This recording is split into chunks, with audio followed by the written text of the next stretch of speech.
Hello viewers, solution for লাইফের পক্ষ থেকে সবাইকে স্বাগত। আজ ভিডিওটি একটু স্পেশাল আমাদের সকলের জন্য। ইন্ডিয়ান রেলকে ভারতের লাইফলাইন বলা হয়।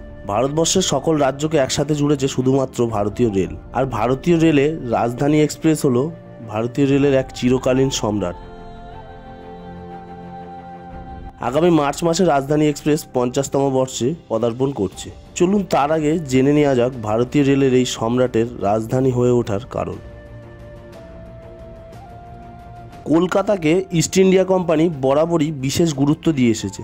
শাসনভার হাতে তুলে নেওয়ার পরেও কলকাতাকে লন্ডনের আদলেই তৈরি করা হচ্ছিল। অথচ কোনো এক অজ্ঞাত কারণে ভারতের প্রথম যাত্রী ট্রেনটি পাওয়ার সৌভাগ্য পায় বোম্বে।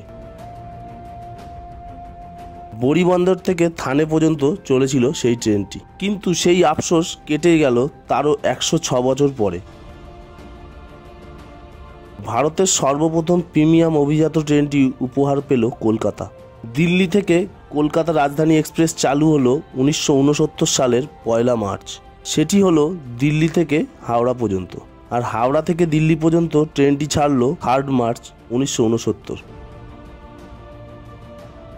সপ্তাহে 2 দিন চলল এই ট্রেন। হাওড়া থেকে বিকেল 5টায় প্রতি বুধবার ও শনিবার, আর দিল্লি থেকে প্রতি সোমবার ও শুক্রবার বিকেল 5টায় ছাড়ত। অচিরেই এই ট্রেন গোটা দেশের ট্রেন সাম্রাজ্যের সম্রাট হয়ে উঠল, কারণ তার স্পিড। 130 কিলোমিটার গতি রাখা হলো রাজধানী এক্সপ্রেসে, যা অবিশ্বাস্য ছিল 1969 সালের তরুণ গণতন্ত্রে। অতএব ধীরে ধীরে রাজধানী এক্সপ্রেস নামটি গতির সমর্থক হয়ে উঠেছিল। কেউ দ্রুত ছুটে গেলে বলা হতো, এ তো রাজধানী এক্সপ্রেসের মতো দৌড়াচ্ছে। সব থেকে যেটা আশ্চর্যের ব্যাপার হলো, সেটা হলো রাজধানীর এক্সপ্রেসের গতি কিন্তু বিরাট কোনো বদল হয়নি বিগত 50 বছরে। 1971 সালের নভেম্বর মাসে ম্যাক্সিমাম স্পিড লিমিট বাড়িয়ে দেওয়া হয়েছিল। তার ফলে যাত্রাপথ প্রায় 25 মিনিটের মতো কমে গেছিল। আজও কম বেশি ঠিক এই সময়টাকেই মেনে চলে রাজধানী এক্সপ্রেস। তবে সব থেকে বড় যে বদলটি এসেছিল সেটি হলো 1976 সালে রাজধানী এক্সপ্রেসটিকে সম্পূর্ণ ইলেকট্রিফাইড করা হয়েছিল। স্বাভাবিকভাবেই লোকোমোটিভ ডিজেল আধুনিক করারও দরকার হয়ে পড়েছিল। আজকের রাজধানী এক্সপ্রেস দেখে কল্পনা করা যাবে না 1969 সালে রাজধানী এক্সপ্রেসের গুরুত্ব কতটাই ছিল। আগে রাজধানী এক্সপ্রেস স্টেশনে ঢোকার আগে বা পরে একটি সিঙ্গেল ইঞ্জিন চালানো হতো। তার কাজ ছিল নজরদারি করার। সোজা কথায় এই ট্রেনকে যেন অনির্ধারিত কোনো স্টেশনে দাঁড়িয়ে না থাকতে হয়, সেটা করার জন্যই এটি করা হতো। তবে রাজধানী এক্সপ্রেসে উঠলে সর্বদাই একটা আক্ষেপ শোনা যায়। আজ হোক অথবা 10 বছর আগে পর্যন্ত সেই একই দীর্ঘশ্বাস। খাবার দাবার আর আগের মতো নেই। নিয়ম হলো ট্রেনে উঠলেই একটি করে জলের বোতল দেওয়া হয়, এরপরে ইভিনিং স্ন্যাক্স ও চা, এরপর সন্ধ্যায় একটি স্যুপ, রাতে ডিনার এবং আইসক্রিম, পরদিন সকালে ব্রেকফাস্ট। তবে আগে থেকেই জেনে নেওয়া হয় কে কে ভেজ খাবেন আর কে কে ননভেজ। বিগত 50 বছরে রাজধানী এক্সপ্রেসে সব থেকে বেশি পরিবর্তন ও সংশোধন হয়েছে খাবার নিয়ে। তবে এটা নিয়ে সংশয় নেই, আমাদের বাঙালিদের স্বর্ণযুগ ছিল মমতা বন্দ্যোপাধ্যায় রেলমন্ত্রী থাকাকালীন। কারণ সেই সময় চালু ছিল ফিশ ফ্রাই, মাছের ঝোলের মতো বাঙালি মেনু। পরবর্তীকালে সেই প্রথা বন্ধ হয়ে যায়। ভারতীয় রেলের প্রতি সত্যিই শ্রদ্ধা হয়। যখন রাজধানী ছিল অলাভজনক রুটের একটি ট্রেন, পশ্চিম উত্তরপ্রদেশের অখ্যাত জনপথের মধ্যে দিয়ে প্রতিদিন যাতায়াত করতে করতে এই ট্রেন যেন সকলের কাছে আপনজন হয়ে উঠেছিল। আর ঠিক এই পরিপ্রেক্ষিতে ভারতের কাছে রাজধানী এক্সপ্রেস যেন মঙ্গল গ্রহের এক রাজকীয় যান। 1969 সালের মার্চ মাসে শুরু হওয়া দিল্লি রাজধানী এক্সপ্রেসের চেহারা কেমন ছিল তা আপনাদেরকে একটু বলে নেওয়া দরকার। প্রথমে ছিল AC first class, AC chair car ও 2টো লাউঞ্জ কার। এসি ফার্স্ট ক্লাসের ভাড়া ছিল 280 টাকা। তবে বিচার করে যদি দেখেন 1969 সালে 280 টাকার মূল্য ছিল অপরিসীম। এসি ফার্স্ট ক্লাসের ভাড়া আজকে ফ্লেক্সি ফেয়ারের জামানায় 10,000 টাকাও ছাড়িয়ে যায় মাঝে মধ্যে। সেই সময় এই ট্রেনটিতে এসি চেয়ার কারের ভাড়া ছিল 90 টাকা। প্রতিটি ট্রেনে থাকা লাউঞ্জ কোচে এসে বসতেন যাত্রীরা, থাকতো উইন্ডো সাইড গদিমোড়া চেয়ার সিট, সেখানে সংবাদপত্র ম্যাগাজিন রাখা হতো, আর প্যান্ট্রিকারের ওয়েটার এসে জানতে চাইতো চা কফি না কোকাকোলা কী খাবেন। রাজধানী এক্সপ্রেস কিন্তু কোনো ট্রেন নয়, এটি ধীরে ধীরে একটি সামাজিক উচ্চাশায় পরিণত হয়েছিল, একটি স্ট্যাটাস সিম্বল। আমাদের মতো সাধারণ মানুষের প্রতিটি পরিবারের মধ্যেই একটি গোপন ইচ্ছা থাকে, যেটিকে স্বপ্ন বলা হয়, একবার অন্তত রাজধানীতে চাপবো। আমাদের মধ্যে অনেককেই বলতে শোনা গিয়েছে হরিদ্বারে ডাইরেক্ট যাব না, দিল্লি হয়ে যাব। কিন্তু কেন? তারা হেসে বলতেন রাজধানীটা চড়া হয়ে যাবে যে। ওই যে রাজধানীতে একবার অন্তত চড়ার আকাঙ্ক্ষা, ওটাই আসলে রাজধানীকে উন্নীত করেছে একটি ট্রেন থেকে একটি স্বপ্নে।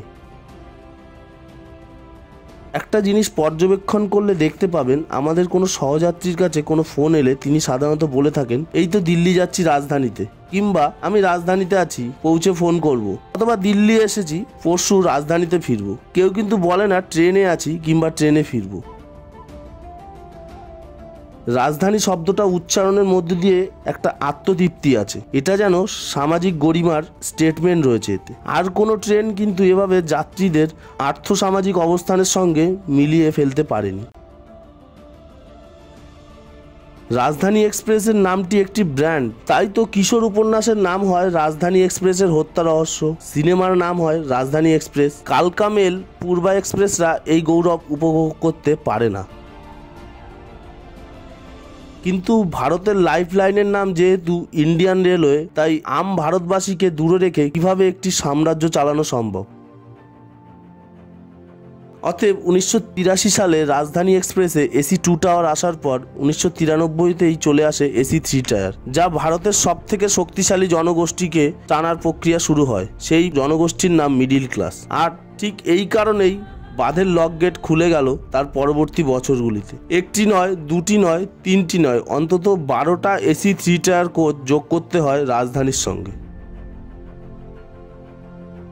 এ তো গেল রাজধানীর সামগ্রিক ঘটনার কথা। একটি কাহিনী আছে যা রাজধানীর গায়ে একটি বিভীষিকার তকমা এঁটে দেয়, সেটি হলো 2002 সালের সেপ্টেম্বরের 9 তারিখের ঘটনা, বিহারের রফিগঞ্জ। প্রতিবার দিল্লি অথবা হাওড়া আসার পথে এই ট্রেন ঠিক গয়া যখন পেরোয়, তখনই যদি কখনো জানতে পারি যে গয়ায় এসে গেছে কিংবা আসবে, আজও কেমন একটা অস্বস্তি হয়, একটা মন খারাপ, একটা আতঙ্ক। সেটা ছিল ঘোর বর্ষাকাল, রাত 10টা পেরিয়েছে, সোমবার, সেপ্টেম্বর 9 তারিখ 2002 সাল, বিহারের রফিগঞ্জ। ফারসা গ্রামটি একেবারে রেল লাইনের কাছে, লাগোয়া ধাবা নদী। সেই গ্রামের এক চাষি মদন সিং সবেমাত্র ঘুমিয়েছিলেন। আচমকা একটা প্রচণ্ড শব্দ কিছু দূর থেকে শুনতে পেলেন। হুড়মুড় করে কেন কি পড়ছে অনেকক্ষণ ধরে। চমকে বাইরে এলেন মদন সিং, দেখলেন গ্রামের অন্যরাও বাইরে বেরিয়ে এসছেন এবং সকলে দৌড়চ্ছেন নদীর দিকে। কি হলো? সামনে গিয়েই প্রাথমিক অভিঘাতে সকলেই স্তব্ধ। একটা আস্ত ট্রেন ধাবা নদীর নিচে গড়িয়ে পড়ছে। চোখের সামনে একটির পর একটি কামরা ঢুকে যাচ্ছে নদীর গর্ভে। আমরা রাজধানী এক্সপ্রেসের যাওয়া আসার পথে জানলা থেকে বাইরে তাকিয়ে দেখতে পাই রেল লাইনের পাশে কতগুলি গ্রামবাসীকে। কাউকে দেখি অবাক বিস্ময়ে তাকিয়ে আছে এই ট্রেনের দিকে। দল বেঁধে বাচ্চারা হাত নাড়াচ্ছে, কখনো বা চলন্ত ট্রেনের দিকে হাত দেখিয়ে গ্রামের স্ত্রী তার স্বামীকে ধন্যবাদ জানাচ্ছে। ওই দেখো রাজধানী যাচ্ছে, সব থেকে দামি ট্রেন। এসব দেখে আমরা আত্মতৃপ্ত হই। ভাবি ওই যে কাচের জানলার ওপাশে থাকা কাদামাটি ক্ষেতের জীবনে থাকা লোকগুলো ওই ট্রেনে ওঠার স্বাদ পেল না। মনে মনে ভাবি আহা বেচারা।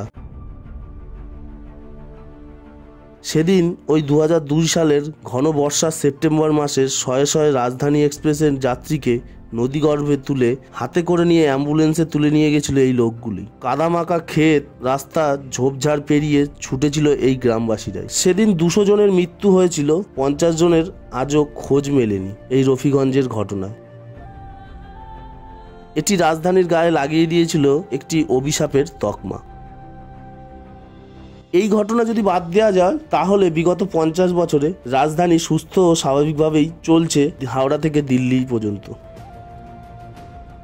রাজধানী যে রাজধানীতেই আছে সেটি তার গরিমা দেখলেই বোঝা যায়। সেই জন্য ভারতীয় রেলের চিরকালীন সম্রাটের 50 বছর পূর্তিটি একটি স্পেশালভাবে পালন করি। সো বন্ধুরা, এই ছিল আজকের ভিডিও বা আলোচনা রাজধানী এক্সপ্রেসের ইতিহাস। ভিডিওটি ভালো লাগলে লাইক করবেন, শেয়ার করুন আপনার প্রিয়জন ও বন্ধুবান্ধবকে জানান রাজধানী এক্সপ্রেসের ইতিহাস নিয়ে। আর অবশ্যই সাবস্ক্রাইব করুন সলিউশন ফর লাইফকে এই ধরনের আরও ভিডিও ও আলোচনা সম্বন্ধে শুনতে।